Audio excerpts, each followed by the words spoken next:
and Cane. You in the game, Cane? My name is Static Selector. I'm a dickhead when it comes to hearing artists I've never heard of before. But when I heard him, and I'm the biggest critic of hip-hop got, I was like, dude's dope, and we started working together.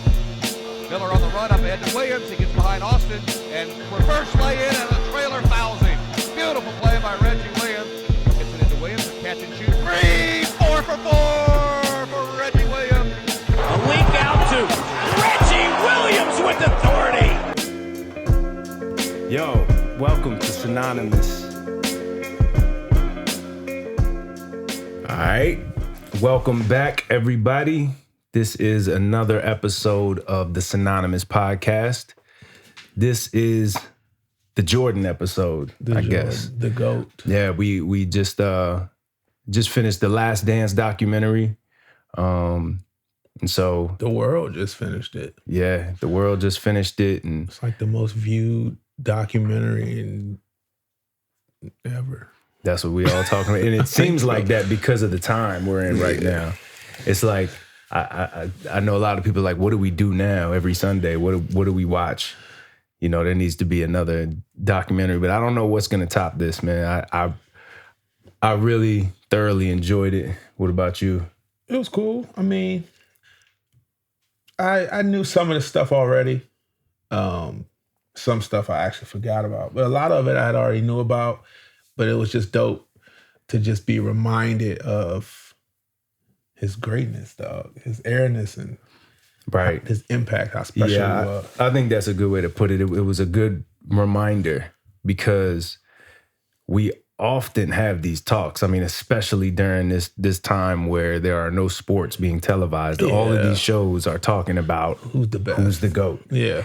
And so it couldn't have come out at a better time, if you ask me. And watching it really solidified my stance on MJ being a GOAT? Yes, in that conversation. You know, I'll say this. For me, MJ is the GOAT. But for another era, somebody else might be the GOAT. You know what I mean? Like, you could throw Kareem in there in that conversation. People like throw Bill Russell, Wilt Chamberlain in that conversation.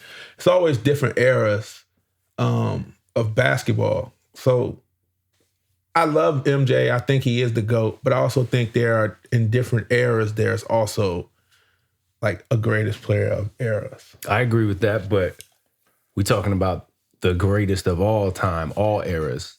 Well, I seen a post the other day on who's paid D.L. Hughley, and he had Kareem and MJ. Mm-hmm. And the only thing MJ bettered Kareem in was, I think, steals and assists. And that was it. I mean, but what about rings though? Do you take that into account? I mean, Kareem got like 5. He got 5, but Jordan got 6. Kareem got more MVPs, more All-Stars, number 1 all-time leading scorer in NBA history, more rebounds than Jordan, more blocks. So why do you think Kareem's not put in that conversation as often? It's typically Jordan versus LeBron. Well, yeah, because people we have that conversation with our age, and we only seen Jordan and LeBron. We never seen Kareem. But I bet you if you talk to somebody older than us that saw Kareem or Wilt, yeah, they're gonna throw them in there. Yeah, my uncles, my pops, he always throws Wilt. See what I'm saying? You know, so that's why I say it's the era. It's your eras.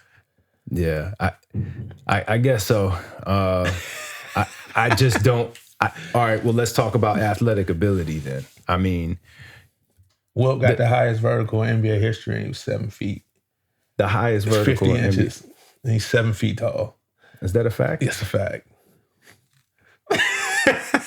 I don't want to believe that. Look it up. 50-inch vert. Yeah, Jordan was 48. So he could dunk on like a rim how high? Like fucking 20 feet? Touch the sky. He's 7 feet. How high did I can touch the sky? Golly. He got Earl the GOAT, man, a GOAT bounce. Dog. He could grab the 20 off the top of the backboard? Grab the 20 off the top of the backboard. Easily. I gotta Google that, man. 50-inch vert? 50-inch vert. Wilt the stilt? Wilt the stilt. And he had 20,000 on deck. And he scored 100 in the game. He scored 20,000 too, off the game. off the court. Damn. No, facts. I didn't even catch that. Yeah. Who keeps that type of number, bro? Them is stats. Who said this line? It's numbers on the board for real. I'm a young Wilt Chamberlain. All I do is fuck bitches and ball. It sounded like Banks. It was Banks. That was Lloyd Banks in his mixtape era. That's numbers on the board. Numbers everywhere, on and off the court. But I think that's a good discussion when you talk about the GOAT is the eras. Because I think we all have our own biases and prejudices because of, our age. Yeah, what you Because I grew think up you're seeing. right. Because to me, I don't want to, because I don't even like like Channing Frye just recently said, the way Jordan won wouldn't translate to today's game. What do you say? I had to do a score or something? Which doesn't make much sense. But you hear that argument a lot about it's a different game today. When you talk about LeBron versus Jordan, and I hate that because I think that is I think it's bullshit. I don't think it's that much different. Yeah. But in the same breath, I am being hypocritical because that's how I feel about like Wilt and Kareem. So I think the game is different. But I don't think you could take away from Jordan scoring and not doing his thing in today's game. I mean, the man did his thing in 3 decades of basketball and an ever evolving game. You know, he came in the 80s, did his thing. 90s, did his thing. Went to the Wizards, still did his thing. He was 40. And the game changed every time. And people really don't give him enough credit for his time in Washington. Everybody says, "Oh, well, that's proof of knowing when, you got to know when to hang it up." Because they didn't win a chip. That's all that goes. I know, but that's the standard he's held to. Right. He did that. But he was 40 and he was still balling. Grabbing shit off the backboard. Yeah. Who did he rip off the backboard Ron like that? Mercer. It was vicious. That was crazy. God. That was absolutely crazy. And he's 40. He's 40. I remember that one vividly. That's a first 48-inch vert. At 40 is probably about 38, which is still elite. Right. That's crazy. But to me, what makes him different than LeBron is, I think the documentary showed this, is that he's just the ultimate competitor, just the killer instinct, and he was gonna win regardless of his circumstances. Mm-hmm. And LeBron, the way LeBron won his championships was not the same as the way Jordan did. Mm-hmm. And LeBron had to go places, and that speaks to the difference in the game. Because Jordan may have done that if he was playing today. I don't know. That personality of Jordan, I couldn't see him doing it. Because if that was the case, he would have left Chicago after getting beat up by the Pistons or not beating the Celtics. Right. But what I'm saying is that today, that's the norm. Since like, I feel like LeBron was just following suit to where the game was shifting. Because once the Celtics did that. Yeah, but that's why I give Kobe the respect. Because, that was the norm, but Kobe never did it. He didn't. He stayed. Yeah, that's facts. He beat Boston when they formed their big three with Ray Allen, KG, and Paul Pierce. He lost one and he beat him. Man, that's tough. But he never left. He never said, "Oh, my team, we don't have enough. Let me go join forces." I saw this meme today that said it was a picture side by side of Kobe and Jordan in the same, when it was like posting and it back, arched the back. It was same still shot, and it said, the caption said, "Everybody wanted to be like Mike, only one of them was." Yeah, he's just like Mike. He was just like Mike. He took his whole game from Mike. Yeah, facts. But, I mean, like I've said in plenty of arguments I've had before, I know it's the Jordan episode, but LeBron to me is the best player in basketball right now. Mm-hmm. Overall. Points, rebounds, assists. I love him. I love LeBron's game. The only thing I put on LeBron, and I'm not no LeBron. I mean, nobody is. But I'm still a fan. And I just hate that he hasn't like won one by himself. Right. Like, and I'm not saying by himself, like, it's just him, like, you know, like he's just, I wish he would have won one in Cleveland before the Kyrie and Kevin Love. Yeah. Like, that would have been cool. Like, Jordan, people say Jordan had Pippen, he had Horace Grant. Like, people don't realize that Pippen and Horace Grant were drafted by the Chicago Bulls. Right. They developed those players the same way Golden State drafted Steph, Clay, and Draymond. Facts. And Harrison Barnes when they went 73-9. Mm-hmm.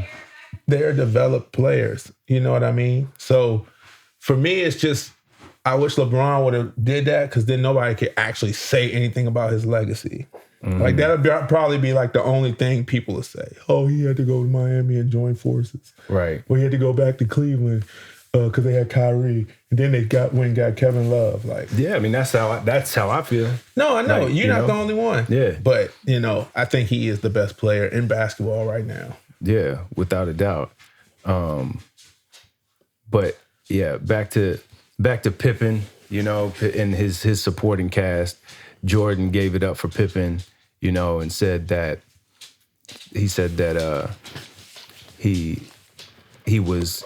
without Michael Jordan, or no, he said without Scottie Pippen, you can't mention Michael Jordan. And he said he was my best teammate of all time. Right. Hands down.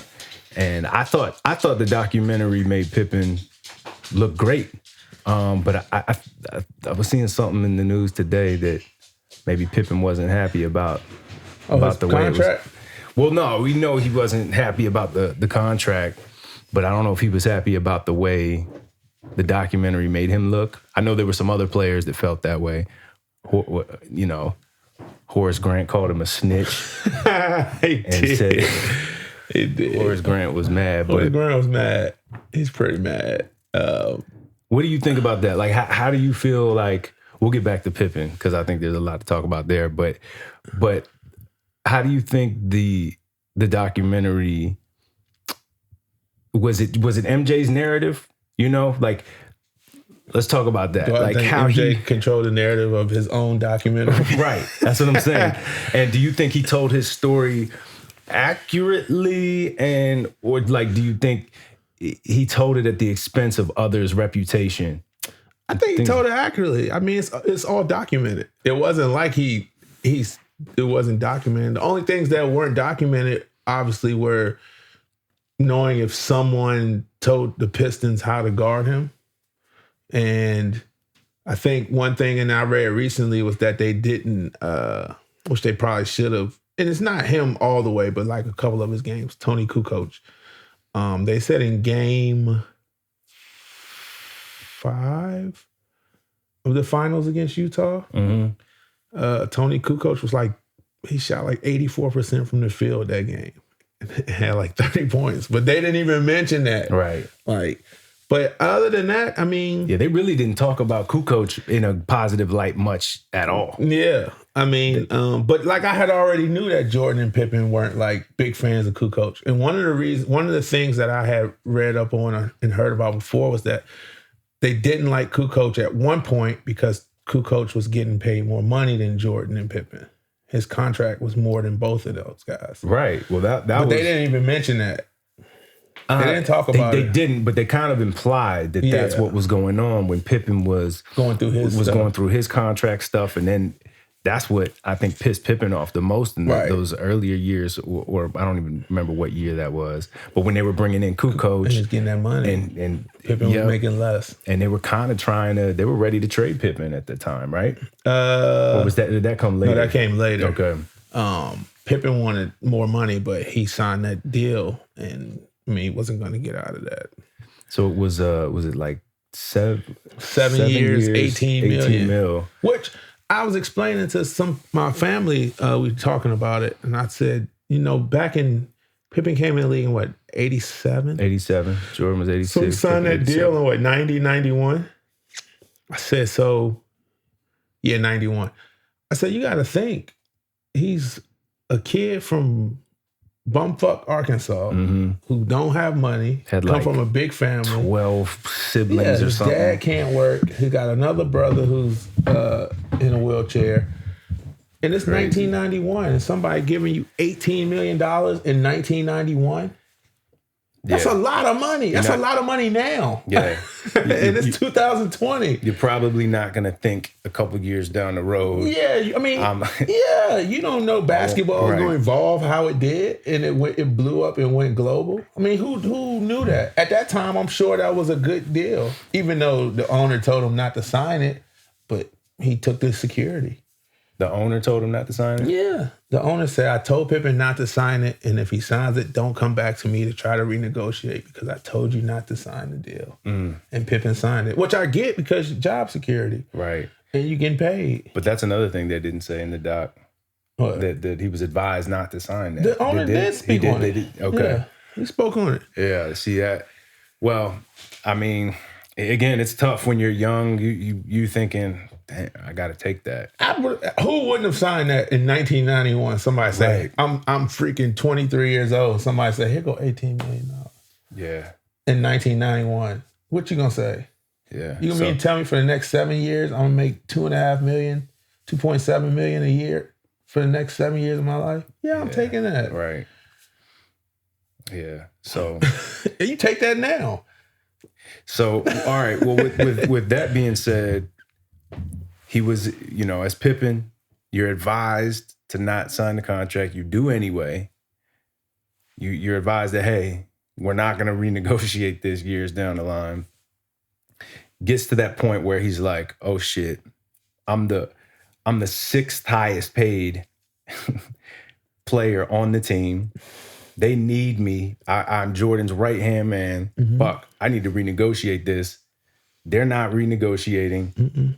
And so how do you feel his actions? How do you feel about his actions of waiting to get that surgery and kind of just throwing that season away to stick it to management to be like, yo, what's up? Y'all really need me. Like, what would you have done that? I don't know. I honestly don't know. Because I'm not Pippen. And I don't know how I would have felt at that time. Like, Yeah. I mean, that's a hard question because it's easy to say, yeah, I would have did that. But I don't know either. can you say that? I don't know. I don't know think either. he was throwing the season away. They still won the title, but No, it was pretty deliberate. Like, he just waited. He waited. They still won it. I know, but Jordan had to work hard. Jordan had to figure it out, like how to put the team And on that's his what back. makes him so That is what great. makes him great, But- because he did that more than once. Yeah. I mean, for Pippen, in Pippen's defense, he wanted more money. But in the business world, shit, you signed the contract. So you you obligated to that contract. and that still didn't work. His holdout. You know what I'm saying? And you see it all the time in sports. Yeah. People hold out, and sometimes they get a new deal. Sometimes it doesn't work. And then sometimes, like we talk football, Le'Veon Bell. Le'Veon Bell He missed the whole season. fucked himself up, I think, for that. That was. Still I mean, he made still got 50 money. million. Yeah, It worked. he's good. And he yeah. about to get another one. I heard he gonna get paid again. But then you take Melvin Gordon. Jets, like- You take Melvin Gordon, who tried to hold out for the Chargers. and then he just had to say, I'm back, guys. He did a Pippen. Okay. Just kidding, I'm back. Yeah, I'm back. He did a Pippen and had to come back. Right. And now look at him. Yeah, I guess. Instead of flourishing this season, he got to compete with like two other running backs in Denver. Yeah, running backs don't get. I like what Le'Veon was trying to do, actually, because worked. It did work for him. It did. But running backs are underpaid. Well, Le'Veon also catch that ball. So. Oh, Le'Veon is way more than a running back, Yeah. for sure. But I just was like, the Jets? Like, okay. But You would have went there for them giving you 50 million, where the fuck. 52 million. Yeah, it was clearly just, Probably 25, 26 guaranteed. it's all about the moolah, man. But okay, so yeah, that's the main Pippen situation. But back to like Jordan controlling the narrative and stuff.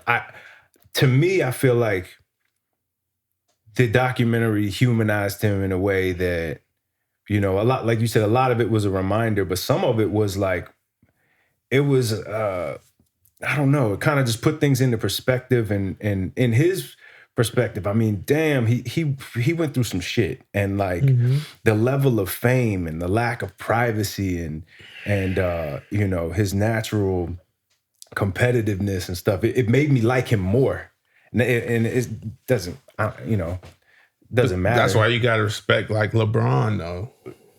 Yeah, I do. No, I'm not saying do. you don't. I'm saying like in general, like you think about what Jordan went through in media. He didn't even have Instagram. Facts. Yeah. Or Twitter. Yeah, and I had that thought, like trying to be like, what would he have been like with that stuff? I feel like he would have been the guy to stay off it, though. I don't think Jordan would have been on Twitter, but it's no, you know, you never know. There's no telling. Like times are different. He lived in an era where that he became a global icon. He didn't need that stuff. Mm-hmm. But he did put out, you know, it wasn't like a completely one-sided documentary. He did show, you know, some of his flaws and things like that, and he did speak on it. What were his flaws? Well, how do you define his flaws? I think we have two different views on that. I would say his perceived flaws, because I don't think he was necessarily admitting them, but he was putting them out there like, this is what people were saying. And I think the biggest one to me was his lack of taking a stance on things outside of basketball, like, you know, the political things. And to when the guy was running for governor, yeah, and he said Republicans buy sneakers too, you know. And to me, that was kind of like the O.J. Simpson statement, like, I'm not black, I'm O.J. Nah, that's a whole different statement. That's not even in the same. It's not in the same ballpark. This dude just said, I'm not black, I'm O.J. Jordan didn't say that. He just said. It was a similar statement, like, I don't want no parts of this. That's all I'm it was. I'm a basketball player. I don't, you know, I'm selling sneakers. I don't need to be a part of it. Yeah, he could have probably worded it differently. But it just depends on how you take it, though. Like, people take it one way or another. I think the black community took it a certain way because they probably expected him to support the guy running for governor. Right. You know? And for him, he was just like, that's not really what I do. I'm not familiar with politics. I'm not a political person. Listen, I don't care who wins. Republicans buy sneakers. Democrats buy sneakers. Yeah. Libertarians buy sneakers. Ross Perot buy sneakers. Like, and he didn't care. And I'm not, it's tough, man, because I think it's fine whether you speak up about it or you don't. Oh yeah, for sure. But that's why I respect LeBron in that regard. I love LeBron for doing that, because LeBron speaks out and you know, and then he gets ridiculed for speaking out by the media, you know? Right. The lady saying, shut up and dribble, you know? So it's like, you're never gonna make everybody happy, but are you being the most honest version of yourself? And that's hard when you have a spotlight on you all the time. But I get it. At the same time, I'd have to go back and look and see what other athletes were speaking out in the political world at that time. I mean, we know athletes did, but I mean, and in that time, was the 80s, mid to late 80s? Yeah, late 80s. So what other athletes were speaking out? Because he's not the only athlete from North Carolina. Like, right. Well, we were talking about him earlier. Who else was like banned from the NBA? I was talking about Craig Hodges. Mm-hmm. They won a championship in '91, the first one, and he wore a. I can't remember exactly what he wore to the White House. Long story short, NBA didn't like it. He got blackballed. And so that's the other side. That's the risk you always run when you. But he wasn't Michael Jordan, so you got to take that into consideration too. You got Michael Jordan, who's the face of the NBA, who's a star. If he would have did something like that, the NBA would have got a lot of negative attention. but Jordan wouldn't have been blackballed. No, he wouldn't have been banned or anything like that. But Craig Hodges, since he was a role player, but I mean, so happened, and that's unfortunate that you live in a country where you're supposed to have these freedoms to speak out, and you know, your freedom of speech and right to bear arms, et cetera, et cetera. But the moment you do, it's like wrong, and that just don't make sense. Right. Yeah, it's tough because, you know, you run the risk of, I mean, he's a basketball player, you know, and the minute you speak up, you know, say you want to be a private person and you have all of this fame and attention already. The minute you speak up, you have more heat on you. So I can get both sides of it. Do you think that athletes and entertainers hold a responsibility to speak out on things and to stand up? Because, yeah, what do you think about that? I mean, I think for athletes, especially in today's age, now that I'm older, you know, back then I was young, I didn't understand.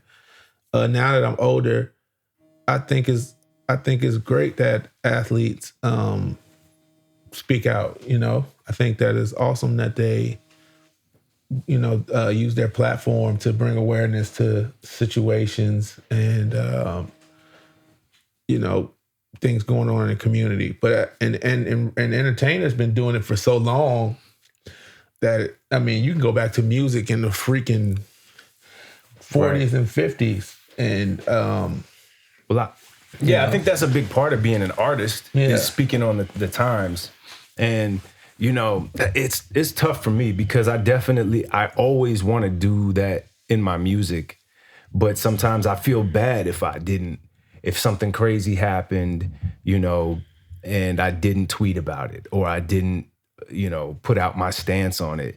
It's like sometimes it can be like a daunting, overwhelming thing, like, you know, where you do feel like you hold the responsibility as an artist where you always have to put out and sometimes I don't want to, you know? And that's the beauty of it though. You don't have to. I mean, I'm an athlete. I'm a black athlete at that. And I mean, I don't speak out. Like, I don't say, oh, you should, that's fucked up. Like, you know, I keep to myself. I'm more of a private person. Now, do I have problems with some things?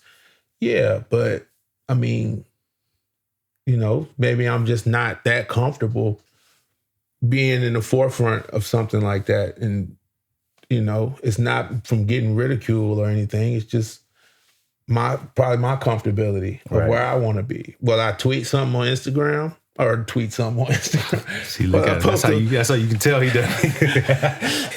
Will I post a pic on Instagram? Yeah, like I support Black community. Like I remember when the guy from Virginia, black guy, won National Teacher of the Year award.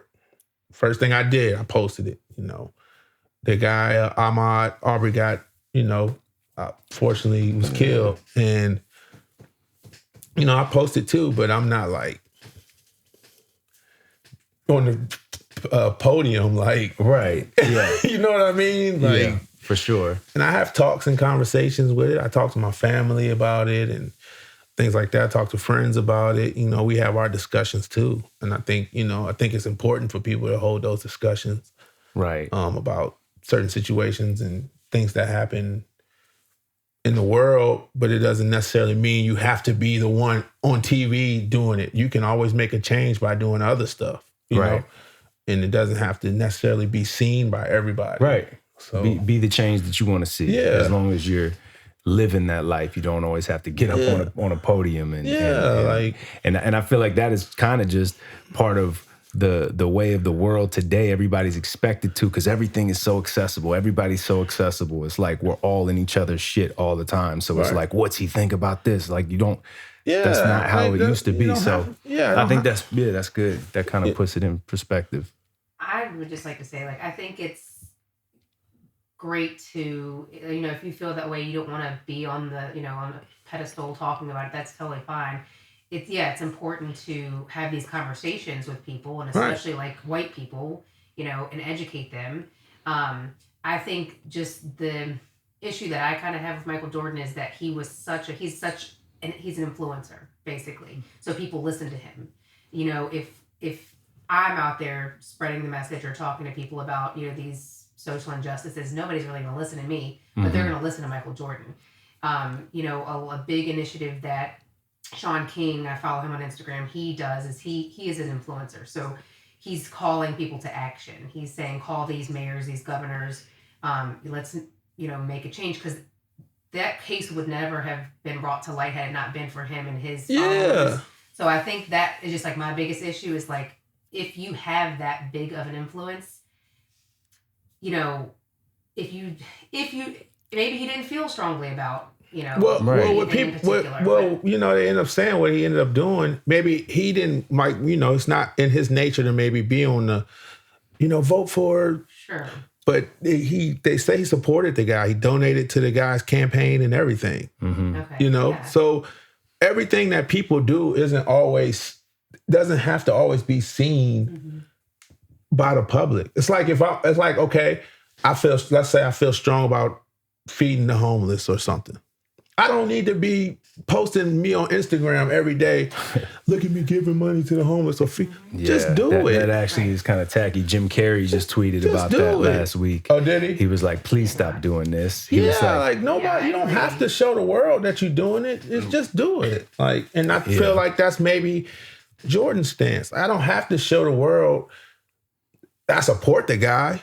Like, it's just like if you vote for someone, you don't have to tell everybody who you voted for. Right. That's who you wanted to vote for. Go vote for him. The world don't need to know that. Yeah. But I think, like, to wrap this part up, I think I mean, we don't have to wrap it up, but to conclude how I feel about it is, after talking this through, I feel like if you don't want to say anything, that's fine. If you do understand your position of power and your influence, and you use that for positive, hats off. Like that's why I look at LeBron like, man, that's dope. Some of the things that Kaepernick did, you know, he actually was pretty successful in, you know, starting the conversation and bringing attention to this. Like we were talking about earlier, people forgot about what the initial message protest was about. Translation. But I mean, that's very commendable when you're putting yourself out on the line and using your influence for that. For sure. And but I mean, initially, you know, I wanted to knock Jordan for that, but you just can't, because if you don't want to do it, don't want to do it. Like I said, he could have maybe worded what he said different, but at the same time, it's all about you as a person and how you perceive what his statement. Right. And I think he even said that in the documentary. Like, could I have worded that differently? Yeah. But he was like, at the time, you know, I wasn't thinking like that. Young. Yeah, he was. And that's the other thing, 25, man. 26. Just the amount of pressure, the spotlight that you have on you just because you are a great basketball player. Like, he didn't ask to be on a political platform or anything like that, you know? He wanted to hoop. And like I said, he maybe could have worded it different. Then again, maybe he didn't need to word it different. Maybe that's how he felt. Shit, Republicans buy sneakers too. I'm not getting into this. Right. I'm about my money. Right. And there's plenty of people out here that's about their money. Facts. And that's just is what it is. The world we live in. Like you said, everybody, if you don't want to do it, you don't have to. If you say something, then you say it. Mm-hmm. Everybody not going to like it. Everybody not going to agree with it. Yeah. Like, then that's that on that.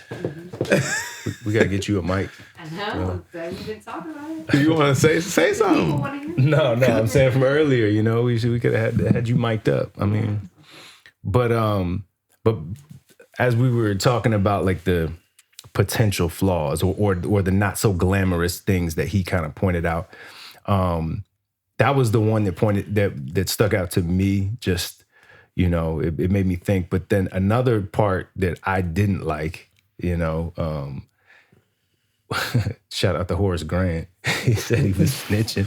But the one point that made me feel like he was snitching was, he was like, they were like, oh, the reporter was like, or the dude on the documentary.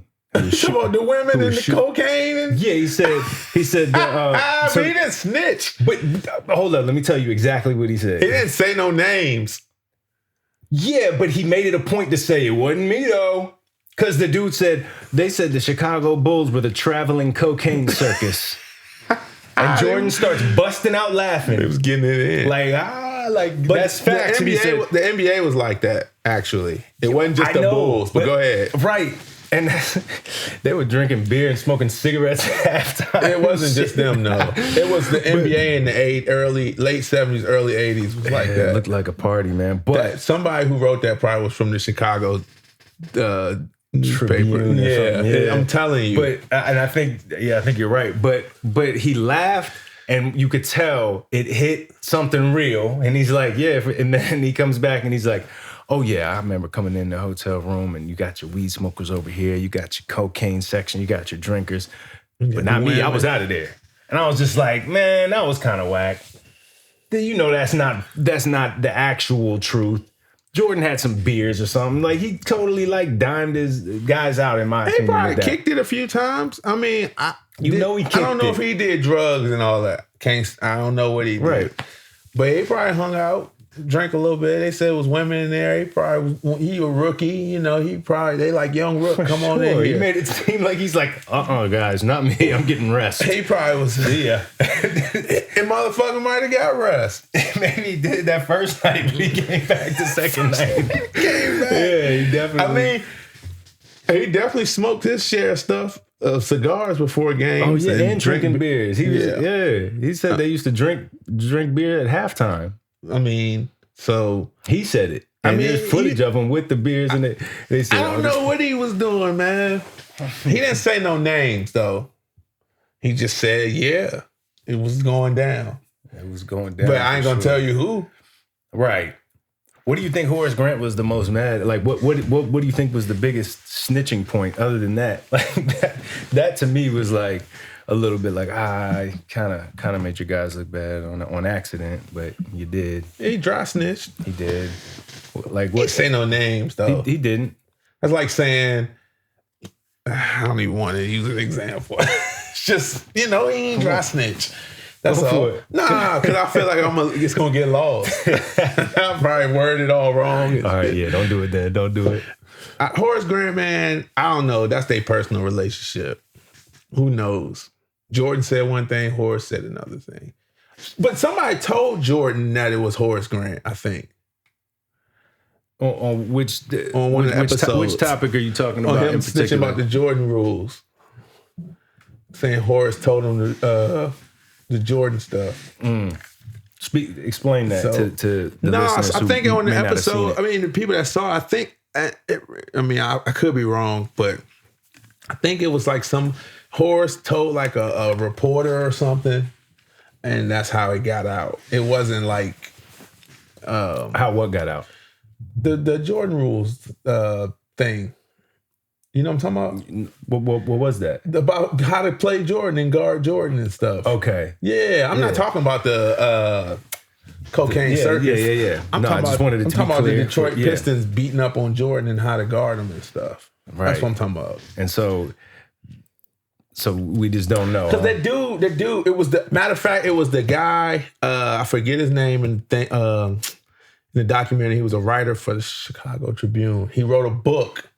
And him and Horace Grant were tight. They were like this. So basically, I don't even think it was Horace really snitching. But it was probably that dude if he was snitching, who was around everywhere. Right. There was even footage of Jordan being like, "Yo, get the fuck right," and him just picking. And Horace and him probably was talking, and Horace might have said something. Right.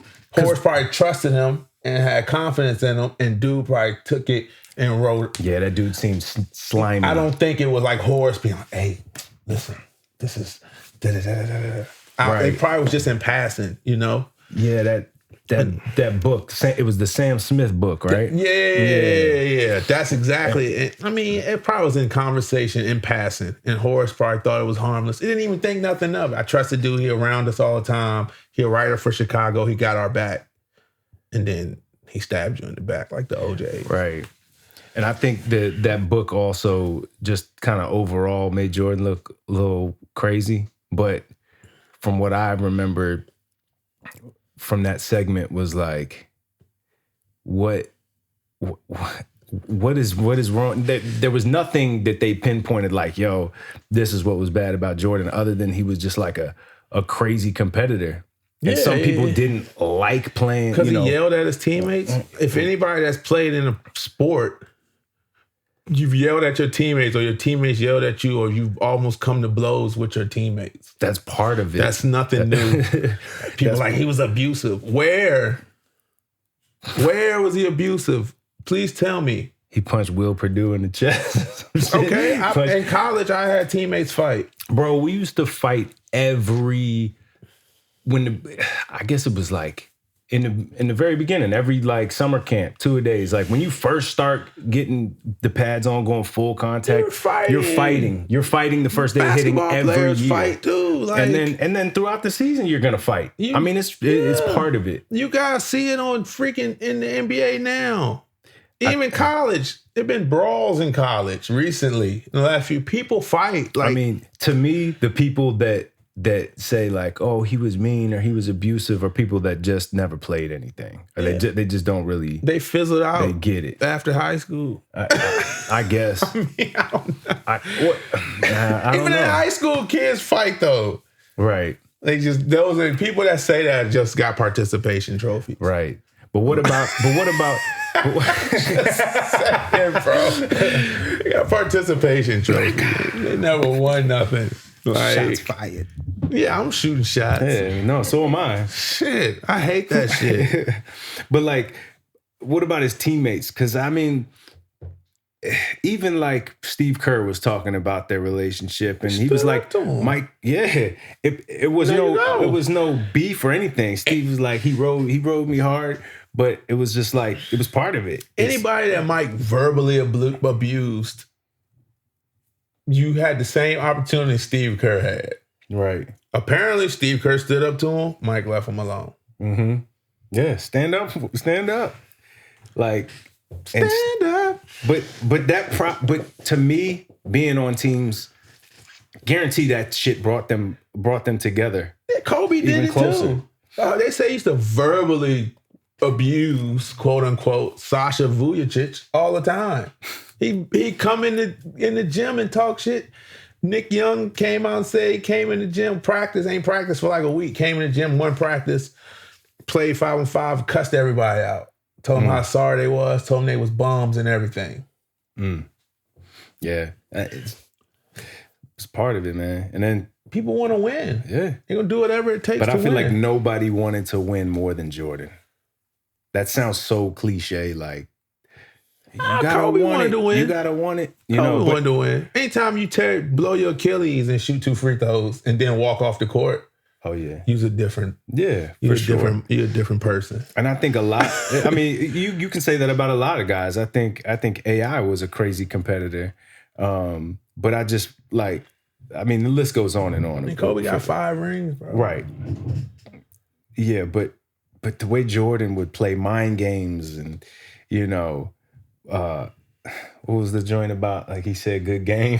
He made that shit up. LeBradford Smith. he made that shit up. Just so he could. He said, I'm gonna score. LeBradford Smith had 37.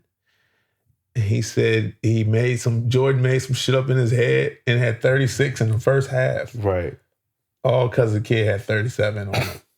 He did. My man scored 37 he did on MJ, score 37. Though. But he was a rookie. But that's just what, like, there were just countless stories of people saying the wrong thing, the Pistons not shaking hands, just any little thing would give him an edge. Even the Pistons said, though, like, it wasn't like they was trying to be disrespectful. They said it happened to them, too. That Boston walked off the court on them and didn't shake their hands. But just because the 2 wrongs don't make a right, man. I mean, but that's what they know, though. Like, it was like the passing of the torch. And they felt that's how they did it. Yeah. I thought you know what I'm saying? I thought 2 things were funny. The the Isaiah Thomas, relationship, and him watching the videos about Isaiah Thomas talking. That shit just cracked me up. iPad MJ? Yeah, iPad MJ. Yo, it's about to be hella memes on iPad MJ. Bro. And then the one, Gary Payton, he laughed his ass off. He said, I ain't had no problem with the glove. I never had no problem. He's like, I had a lot of stuff going on at the time. My mind just wasn't there. But he got a good laugh. Gary Payton locked that shit up, bro. I don't care what he say. Yeah. Gary Payton locked that shit up, that game. But I think iPad Jordan with the Isaiah Thomas said, oh, he full of shit. He handed it back. He's full of shit. I knew he was going to say that. I didn't even have to watch it. He's full of shit. iPad MJ. Man. That's a new meme. That is. Man. So I know you had some time, I guess probably not a whole lot of like face-to-face time with MJ, but you were... He was my boss for 2 seasons. In Charlotte. Yeah. And did you ever have any conversations with him? Nothing really too crazy. First time I met him, he knew my name. That fucking blew my mind. Like that fucking emoji. The mind blow emoji. That's what it was. But other than that, it'd just be like little stuff here and there. It wasn't nothing like he gave me great advice or nothing like that. I mean, obviously I met him, I knew him, shook hands, we spoke, I played for him. People always ask me, he used to come to y'all practice, and did he? Like, man, I've seen that man in practice like 3 times in 2 years. But I used to see him at the game all the time. I wasn't playing. Seeing him at the game. Yeah, I was sitting at the end of the bench. I'd be sitting right beside him. Yeah. Because I wasn't getting no bump, but we wasn't really having conversation. He trying to watch the game, Right.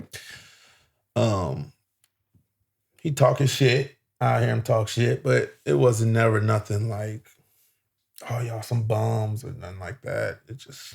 Was it more like... when you got a good team and when you don't. Right. We just wasn't a good team. So what was his shit talking like? To the players or just more like... Oh, just fan shit. Like, come on, man. What the fuck you doing? Okay, like, so it was fan shit. Okay. But it wasn't nothing too crazy. I'm sure with some of my teammates, like the marquee guys, he probably had more conversation with and stuff. But other than that, my role wasn't... Right. To an extent where he needed to like give me advice. Like, motherfucker, you might not even be here tomorrow. You just don't know. But it's definitely inspiring to have him around. But at the same time, I'm not gonna lie, it's like intimidating. Yeah. Because it's MJ. It's MJ. And you like, damn. Like I grew up watching this dude and like he's sitting as close as me and you right now. He works in the same building as I do and shit. Like, and this shit is dope. This shit is dope. No, I didn't get like free Jordans and shit. I didn't get none of that. But what other Jordan questions have you gotten over the years? Just answer them all. Stupid shit. You get free. Hey, tell MJ give you some shoes, man. It's like it ain't like that, man. I don't even got them. Like, but it wasn't. He was there. He was around. He came, the one game we were at, Boogie was up in there, somehow got up in the suite because somebody's pops knew. And Jordan came in there. Yeah. Jordan walked in and said hey to him. I don't know. So Boogie was, I guess Jordan was politicking. Hey, but yeah, Jordan was. Boogie probably lost it. Yeah. He was acting cool like, yeah, you know how we do in the port. This is just that Port City shit, man, You know, sit down somewhere. Nah. It's a good experience though. Like to be that close to like one of your idols.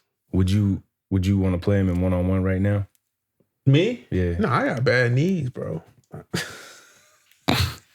Nah, you know me, I'm playing anybody. I don't give a fuck who it is. You think you could beat him? Yeah, after watching him on that documentary, he didn't look too fucking like sick. Got jaundice in his eyes and shit. I don't know. That's what she kept saying. His eyes. I can't look at his eyes. Yellow. He got jaundice, bro.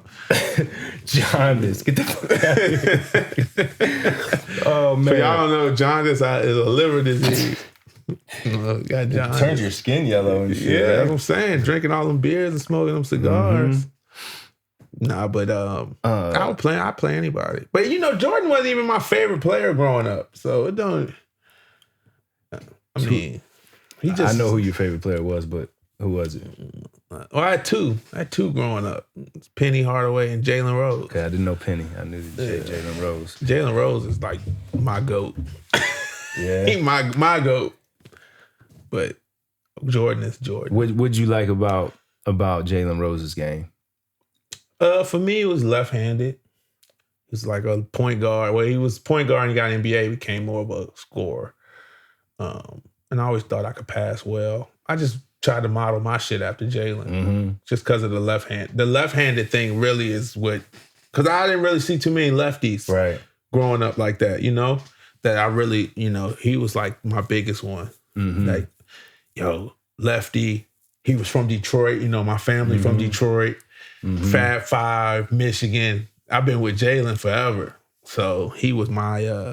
Jalen Rose is like my GOAT. I mean, anybody that know me know that's my favorite player. Yeah. I think he does a great job now, too. Oh, for sure. On the mic. Sure. He's my favorite, basketball analyst to listen to. Because he keep it real, but he don't like bash players and stuff like that. I feel like he just he tell you what it is and then, he trying to, big you up too. Right. What did you think about the Rodman stuff? Was very entertaining to me. What do you think about the Rodman stuff, man? Because I just thought it was hilarious, and I vaguely remember some of that stuff, like him going to do the wrestling joint, but I did not realize that was like in the middle of a playoff. So I remember him being a wrestler, but I didn't know it was in the finals. In the middle of the finals. It was like game 5. It was like tied 2-2. These motherfuckers left skip practice.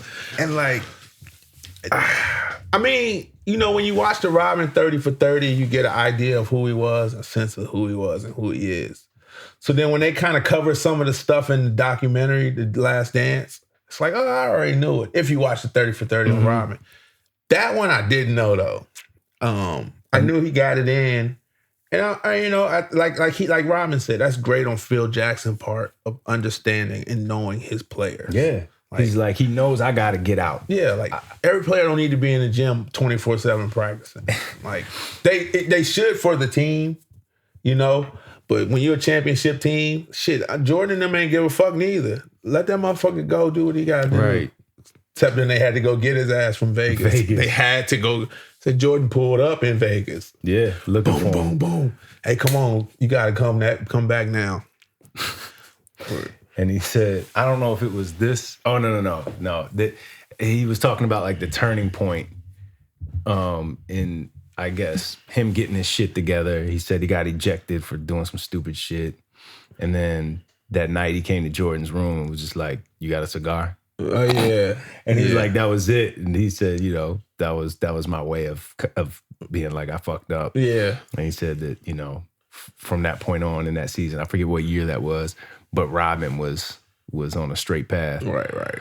But yeah, that shit was, this dude went and was out there with Hulk Hogan, the NWO brother. In the finals. Rodzilla. And then Hulk Hogan was talking shit. Talking about you missing practice. Like, yeah, and then he was like, I love the way you tossed around Karl Malone like a rag doll, brother. I'm not going to even talk about Karl Malone. Why? Come on, talk about it. I thought it was weird how he came up on the bus on that one scene. I was like, Nah, do players do that? Congratulate them. Sometimes they slide in the locker room. He probably didn't come in the locker room. He probably caught him before they left because he probably was leaving after he did some media stuff. But players will come in the locker room and say, in the what's locker up? room, Yeah. I know that. But the bus just, I don't know. I never saw that. Thought that was weird. Same thing in a sense. Just, I catch him. He caught him when he could. All right.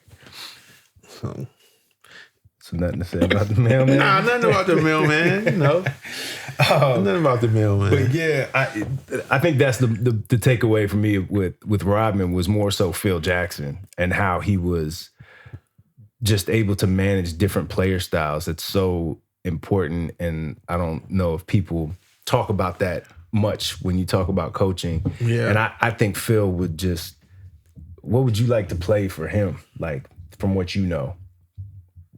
Yeah, I mean, shit. He know the game. He's smart. He runs a system where, I mean, everybody is pretty much put in the same position to be successful. You know, it's not like it's a play. We call it a play for him or a play for him. It's like we run in a triangle. You get there, you get there, you get there. And all of it's interchangeable. But that whole philosophy came from Tex Winter, though, right? Yeah, Tex was the genius. Yeah, so I think to me, you know, that's Tex Winter. And Phil's ability to also be coachable, to listen to the staff he hired and take their advice. Like, you gotta, that's us putting your pride and ego aside. Like, yeah, he just seemed like a level-headed. I mean, you know, he a Zen master. Exactly. I love that shit. Smoke a little reefer. Right? Yeah. Probably did ayahuasca. You know what I'm saying? A little peyote. Right. He was down with the Native Americans, man. He was like coming out the TP throwing up. So who was your favorite coach to play for?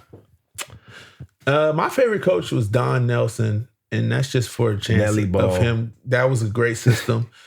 Because the system we ran also could put anybody anywhere.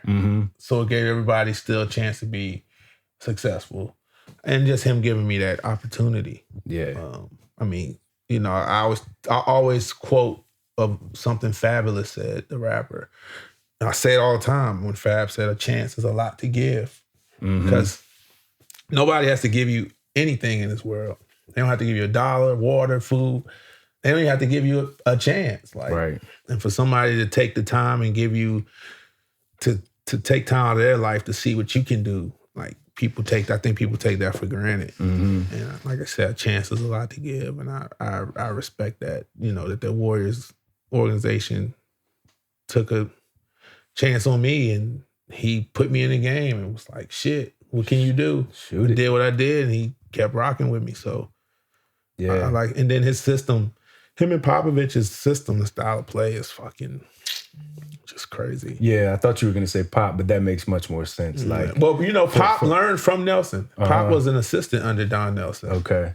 So it's like having Jordan as your coach and then Kobe is the assistant. Right. And Kobe go coach somewhere and you play for Kobe.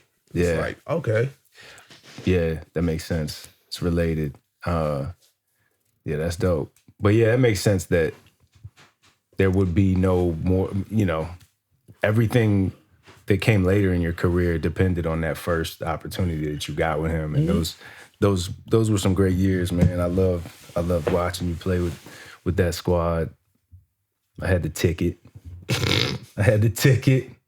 Watching the people late hitting games. me up like, yo, we staying up late because you on the West Coast and y'all don't come on TNT till 10:30, but we stayed up to watch you. We only made it to halftime, but I was watching all of that shit. I appreciate it.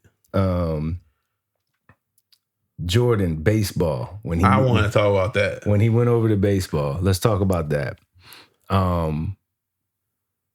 The owner said Jordan, if he would have had another season, he probably would have made it. That was going to be my question. The motherfucker's batting over 200, bro. He's like 245, bro. That's another thing that, you know, the media really fucked with him on that one too. Yeah, 11-game hit streak, 13-game hitting streak in the beginning. That's how he started. That's crazy. And then, it's unheard of. Right. And nobody ever talked about that. No. When I was a kid, I was like, it was just him getting dragged in the media. But he wasn't bad. He was actually good. Bad. No. And just to switch that quick. Right. And he didn't even start at the lowest. He went to AA immediately. I was explaining that to it takes people to get to AA. Yeah, that's how hard it is. And he not only got to AA, he was successful. Right. It's crazy. It's wild to think of. Yeah, and then he came back and had to kind of 4-5. Wearing the 4-5. It ain't to play games with you. It's to aim at you. Yo, but then he switched into that 2-3 when they said 45 ain't 23. That one stung. The light switch. But that's all he needed. Again, God, this is just what you don't do. Motherfuckers tried to play that game. That's the wrong game to try to play with him, man. Damn. Yo, going back, one of the things that I thought was dope early in the documentary when they were talking about, when he got cut from the varsity team his sophomore year, that I hate that fucking story. No, but this is why I like it. Of course, yeah, it's like I feel you until this part. So he's like, man, he goes home to his mom. He's like, he's really upset. He's like, I want to be done with basketball. And, she said, nah, you're going to take this summer and you're going to focus on it. You're going to work harder. In today's age, now I'm not saying that all parents, would do this, but it is the thing to do in situations like that. Most parents are going to go to the administration. They're going to complain to the coach. Or transfer schools, bro. and he didn't. And I just thought that speaks to the competitor he is. And I know that's a large tribute to his mother, too, because she's the one that pushed him. I thought that was really dope. I hate the story of him getting cut in the high school team. Because when you hear it on the surface, just at face value, you think he got cut as a junior. And he only played 1 year of varsity. Oh, no, that's not how I take it. No. I think similarly, it's whack because... He's a sophomore. He was a sophomore, so he's still just playing JV, like what most people do. So it's not like... Yeah. Because I remember when I first heard that story as a kid, the first time I heard it, I thought he got cut. Like, he didn't play any basketball that year. But no, that's not it. It's just that he wasn't playing with the varsity guys that year. That's why I hate that story, man. And there's so much growing that you do in those years, and that's actually what happened. Yeah, he got a lot better that summer, but he got grew taller. He grew like 4 inches. Yeah. And so he That's like me telling, man, Reggie Williams, I got cut from JV in 9th grade. Right. So I just played on the freshman team, which I did. I got cut from JV. I played freshman. Yeah. So did I. I played middle school, got cut. 9th grade, I cut from JV, played freshman. And then I got better. I grew a little bit. Yeah. In my sophomore year, I played varsity. That probably happens to a lot of people. Like, I'm not saying I'm MJ, but I think that's a lot of people share a similar story. Right. For sure. But the point I wanted to make is that now it's so trendy for people to just, when shit ain't going their way, to transfer schools is the biggest thing. It's like... Well, that falls back to what we've seen in this day and age from the LeBrons and joining and forming their big threes. Kids now leave schools to join up with other elite kids. And it's just... I think it dilutes the competitiveness in basketball. Obviously, they have their national rankings and the national teams play each other. But still, man, like, what happened to the days where it's like, oh, I go to this high school, you go to that high school, we gonna beat y'all. Right. And we got such and such. Well, we got such and such. Well, he better than him or she better than her. Like, it's so sad. That shit is dead. Yeah. That's not the move nowadays. That shit is corny to me. Like, we have, you play with the kids you grew up with. Like, this is who I came. We all grew up together. We're gonna do this together. Yeah.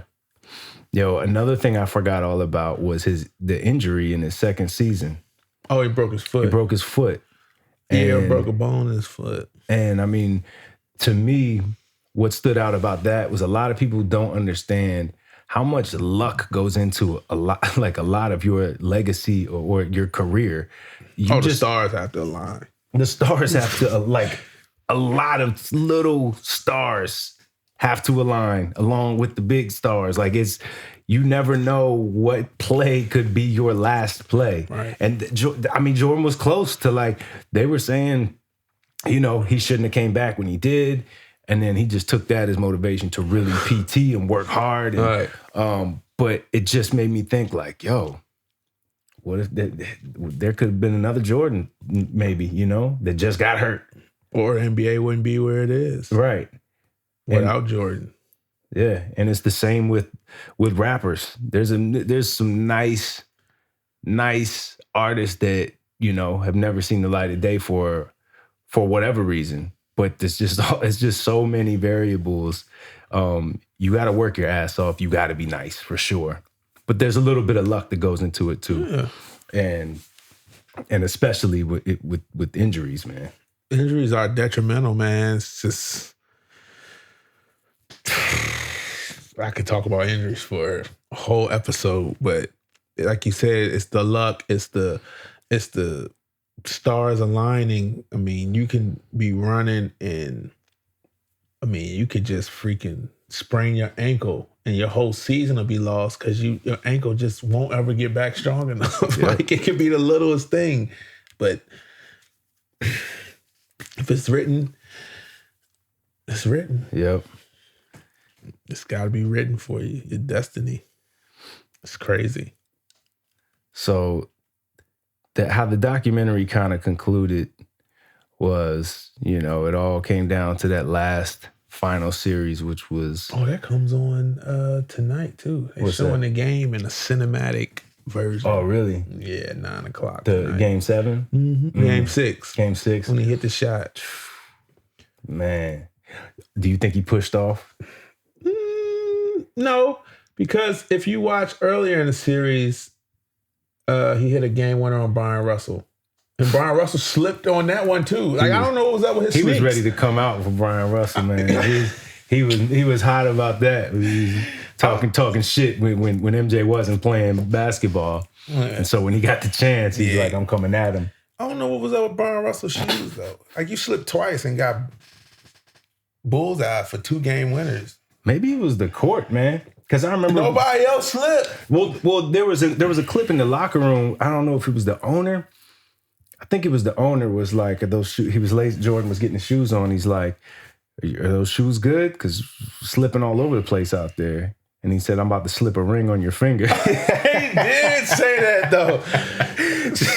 He's telling Tex Winter. Oh, is that Tex? Yeah, that's right. Like, yeah, I'm about to slip a ring on, and they ass lost. Right. They lost. They had to go another game. Slip a ring on your finger. Yeah. But no, I don't think he pushed off. Nah. I don't think it was a push off. I think it was the way the momentum looked. What Bob Costa said, he said it was the equivalent of a server leading you to your table. Russell stopped and was on his way back to recovering to block or contest a shot. He slipped on his way back, though. Right. So it wasn't like if he would have pushed him, the motherfucker would have kept going. Right. So that's why he says not a push off. Because if you think about it, if you're running with me and I push you, you're gonna go. Right. Russell stopped and came back. He slipped on his way back if you watch it. So it's definitely not a push-off. Yeah, I don't think so either. And when you look at it in slow motion, and maybe they'll show it tonight on the cinematic maybe version, but like it happened already. They're gonna show it. They're gonna cut it up in clips. What I meant to say was maybe you'll get a better vantage point. It's gonna be 10 angles. Yeah, because like Spike Lee narrating it probably. I don't know. Oh man, you got me hyped.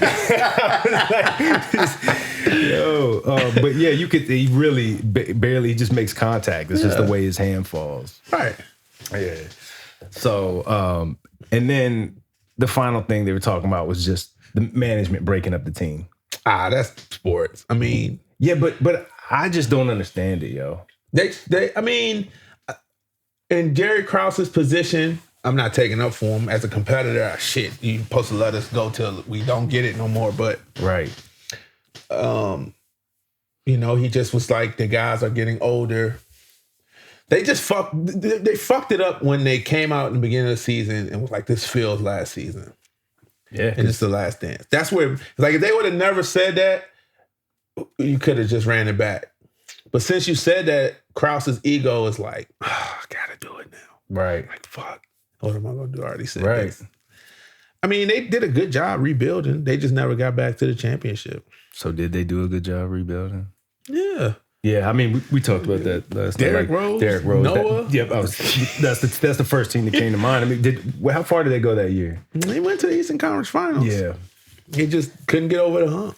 Right. But, I mean, and I'm sure they went to the playoffs. They went to the playoffs in between that with Ben Gordon, and Ben Gordon got like 6 man of the year's rookie year with Kirk Heinrich, and they did their thing because they lost to the Celtics that year, and like that was like 2008 or something. So, I mean, they got back to a being a playoff contending team, competing at a high level, it's hard to win a chip, man. It is. But damn, did they make it look easy with Jordan and them? And why not just give it one more go? Why not? You never know, man. Krause was looking at the future. Got Jordan like 35, Pippen like 33. Kukoc goddamn got 100 years on his body because he played in Europe Right. before he came over. Young spring chicken. Yeah, like Luke Longley old, Bill Wennington old as dirt. He looked old as dirt when he was young. Like, they had fucking Joe Klein on the team. I said, Joe Klein? You don't even know who that is. Yo. Y'all look alike, too. Shut the fuck up. We got to do that thing. Now. When we put the pictures up. Joe Klein. Look up Joe Klein and see what he look like. It's Trav. We'll put it up.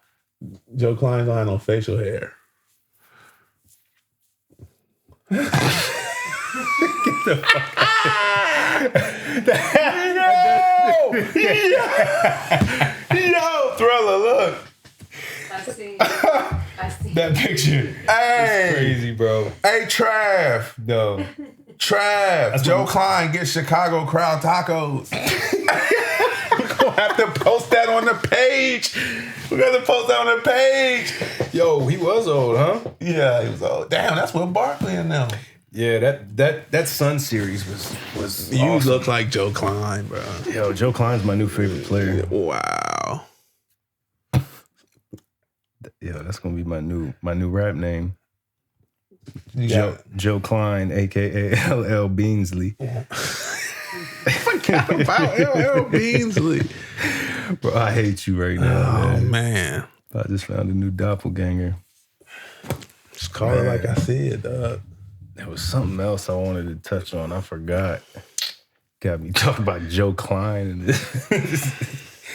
Yeah, man. But that's pretty much it, man. It was great to watch. It was a great ride, especially right now. You know, with no wait. sports. You know one of my favorite scenes on The Last Dance was when this motherfucker got on the bus, dancing to Kenny the Lattimore? music, dancing to the music, and it's like, "What you listening to?" It's like, "Oh, Kenny Lattimore. It ain't even out yet." Kenny Lattimore, though? Like, I thought he was gonna say like fucking. What year was that? 96? Yeah. Biggie or something. I'm glad you brought that He up. was like Kenny Lattimore. Shit was hilarious with them goggles on. Shit was fucking hilarious. And he said it like it was so exclusive. Probably at that time, Kenny Lattimore was probably a big. He's a friend of mine. Big friend deal, of mine. but I know Kenny Lattimore is just. Oh, they making memes to that. Just caught me off guard. They They killing it. Jordan listens Put his to everything. headphones be like this. They be like, Jordan hear dice on the floor. I ain't seen that. Said Scott Burrell said something. Yo, why he was doing Scott Burrell like that, man? That shit, that was his rookie. Yeah. That was all. I'm sure he took good care of Scott Burrell. Right. That's his rook. Still. Just like Oakley did that shit to Pippen. Right. Damn. Yeah, he was like slapping Pippen in the face and shit. It's just his rook. But I'm sure he took care of Pippen. I'm sure Jordan took good care of Scott Burrell. Talking about Jordan gambling, the one funny part we talked about was old boy that was, they said the only dude he couldn't beat in quarters was Oh, my man with the mullet, Joe Dirt. Yeah, with the white dude with the Jerry curl mullet. Oh, man. He beat Jordan and hit him with the shrug. Man. It's a picture on Instagram. It was the white dude and the head of security, Gus, the black dude. Oh, yeah. Shout out to Gus. That was at Jordan's house.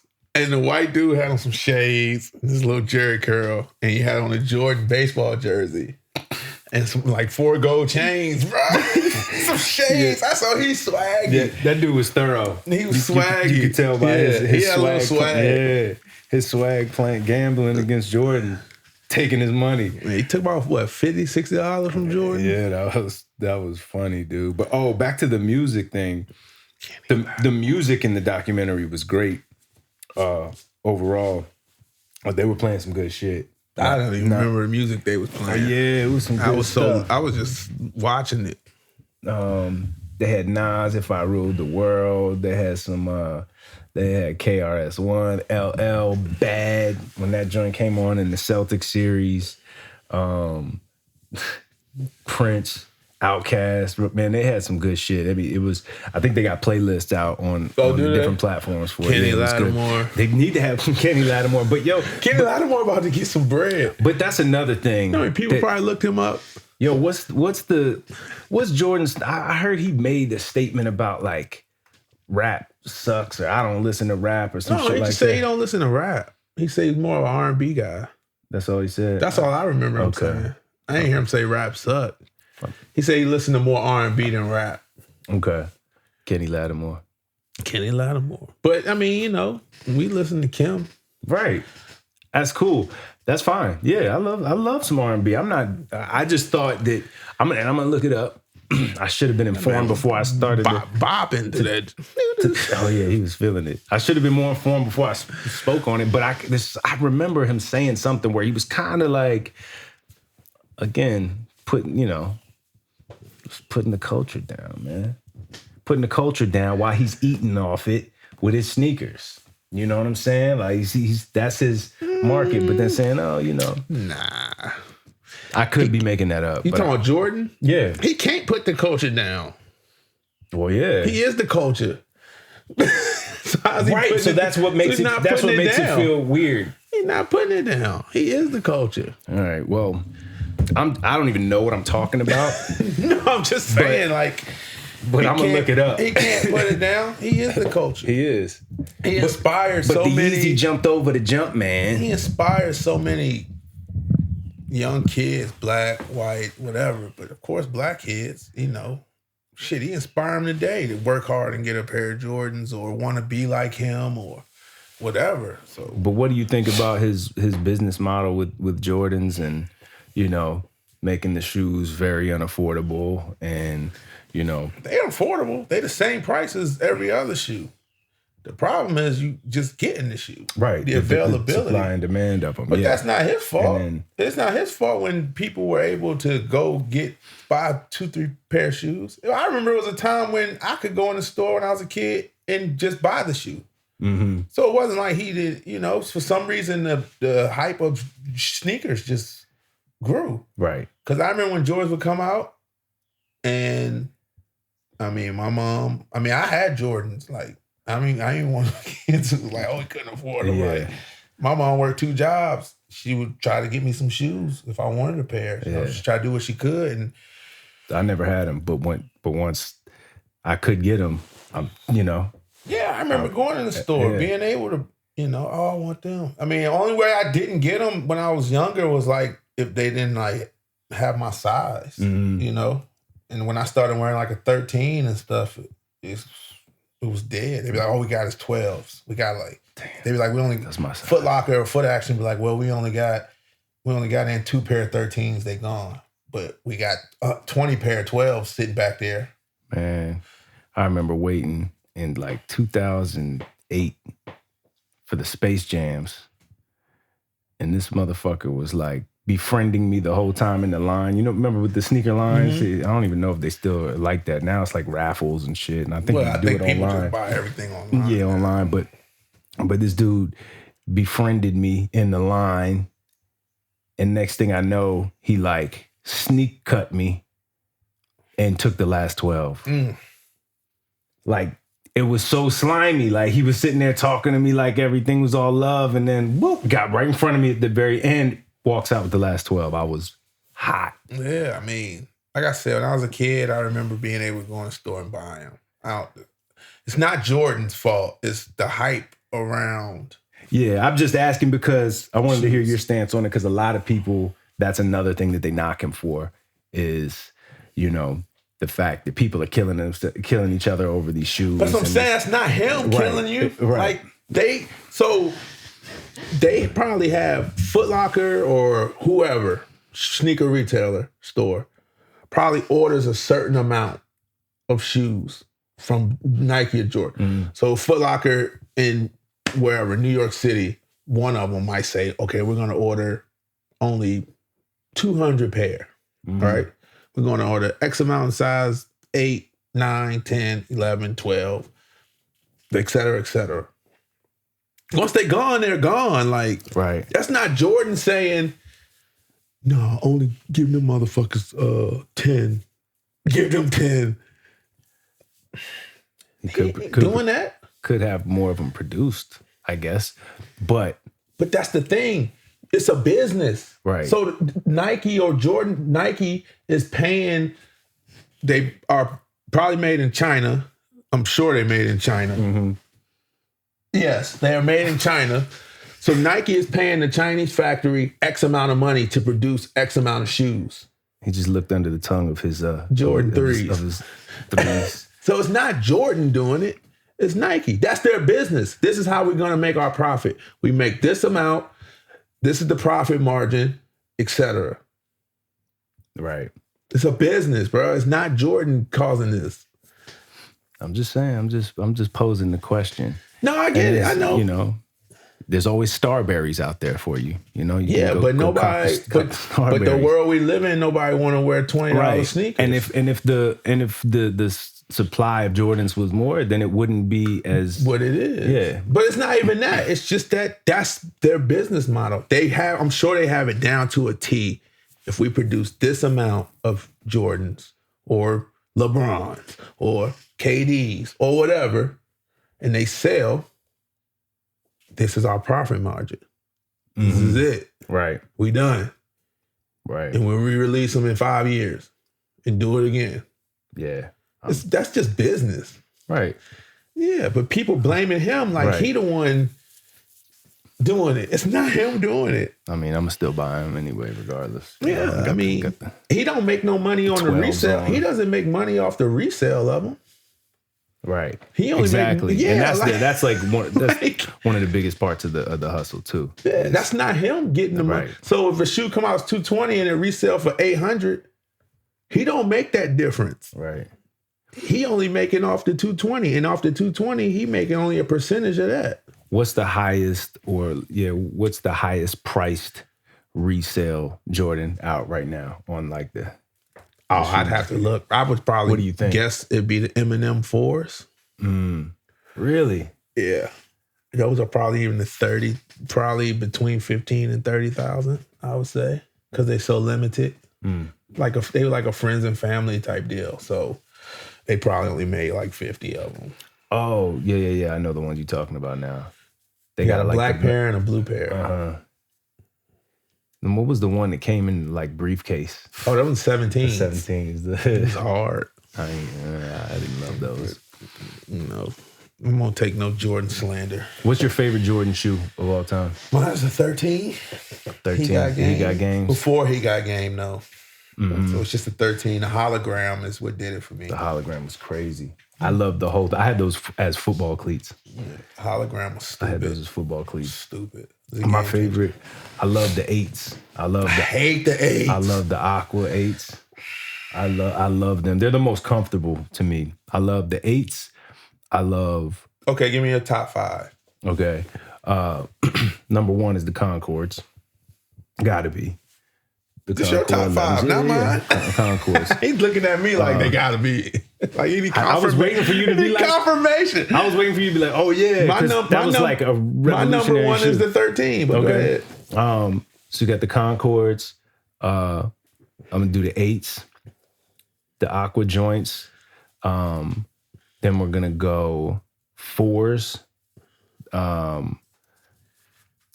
The ones I don't even have. The black and red joints. The breads. Yeah, the breads. The Toros are so tough too. 5s. Yeah. The fire red 5s. The white ones? And then I also got the black joints. Those are solid. I hate the 5s. But 5s are up there for me too. I love the 5s. And then I got a couple 13s too. Yeah, I have to put 13s in there. Okay. I mean, it's solid. Yeah. They're all good shoes. 5s are just not like one of my favorite Jordans. Yeah, but as a shoe, as a Jordan, most people knock me for liking the 8s and the 5s. The 8s I just don't like. All right, I just don't like the 8s. I love them. I don't know. They just don't look good to me. I think they look good on me. I rock the fuck out of those. I think they look good on me. They do. They look good on me though. My number one is 13s, 11s. I like the 14s, black toe 14s. 13 14s, 3s, which I got on now. And I would probably say 1s. Oh, I left the 1s out. Probably 1s. I left the 1s out. See, for me, it's not all the colors. Just the traditional one? Traditional black and red, white and black. Like some of the ones I get down with, you know, because like the black and blue, shattered backboards. But like when the 3s and... The 3s, most all of them look good to me. Yeah, but I like the black cements is so crazy. The true blues are crazy too. Yeah, true blues is cool. But like if he wore them, then I like them. Right. But if they like a color he never wore, right, like I'm not fucking with them. Yeah. Like the 11s, they came out with the cap and gown, the all black. Oh yeah, no, I don't. Like bro, them never came out. Yeah, no, I don't like but that. The Columbia 11s, he wore an All-Star game. And the Space Jams. Space Jams. That's why I love the Space Jams so much. The Bread 11s, the Concord 11s, the tough. Cool Gray 11s. Like I'm cool, we good. Yeah, yeah. I don't like the recreate. But then they came out like all red ones. Like no, gross. Yeah, gross to me. I agree with you on that. I think that's corny. Yeah. All right, well, I think we got it, man. I think we got it all. Get it? You know? Got it. That's pretty much, that's the Jordan episode, man. The Last Dance. It was a good ride. Now what do we do? Now it's back to watching Skipping Rocks. Well, you know, my Sunday night lineup is still pretty solid. I'm good. Skipping Rocks and cornhole tournaments. I watched this thing, Slippery Steps. They like put grease and baby oil on these steps and people try to get up the steps and then they fall and knock each other all down. That's why stock in DraftKings went up, because people betting on fucking everything now. On shit like that? Nah, but NASCAR, they coming back. Oh, yeah. Yeah, NASCAR. I didn't even think of that. That's a safe one. Yeah. What's your Sunday night lineup?